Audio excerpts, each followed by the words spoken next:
ఫైళ్ల clearance వేగవంతం చేయాలని AP CM Chandrababu అధికారులను ఆదేశించారు. 90 రోజుల్లో సింగిల్ డాష్బోర్డ్ అందుబాటులోకి తీసుకురావాలని ఆయన సూచించారు. హైదరాబాద్ మూసీ నది పునరుజ్జీవంపై ఇవాళ భేటీ అయిన కేబినెట్ సబ్ కమిటీ ప్రజలకు నష్టం కలగకుండా 5 దశల్లో 55 కిలోమీటర్ల మేర ప్రాజెక్టును అభివృద్ధి చేయాలని నిర్ణయించింది.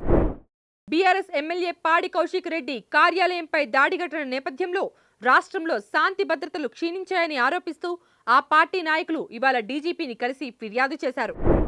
కేరళ నూతన ముఖ్యమంత్రిగా కాంగ్రెస్ సీనియర్ నేత కేసీ వేణుగోపాల్ బాధ్యతలు చేపట్టే అవకాశం ఉందని వార్తలు వస్తున్నాయి. 63 మంది కాంగ్రెస్ ఎమ్మెల్యేలలో 47 మంది వేణుగోపాల్ కు మద్దతు తెలుపుతున్నట్లు తెలుస్తోంది.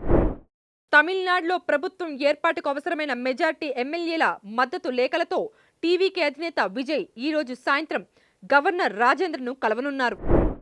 పశ్చిమ బెంగాల్ ముఖ్యమంత్రిగా సువేందు అధికారి ఎన్నికయ్యారు. అమిత్ షా సమక్షంలో జరిగినటువంటి బీజేపీ శాసనసభాపక్ష సమావేశంలో ఆయన పేరును ఖరారు చేస్తూ నిర్ణయం తీసుకున్నారు. ఇరాన్ ఇజ్రాయెల్ ఘర్షణల నేపథ్యంలో పర్షియన్ గల్ఫ్ లో దాదాపు 1500 వాణిజ్య నౌకలు 20,000 మంది నావికులు చిక్కుకుపోయినట్లు అంతర్జాతీయ మ్యారిటైమ్ ఆర్గనైజేషన్ ఐఎంఓ వెల్లడించింది.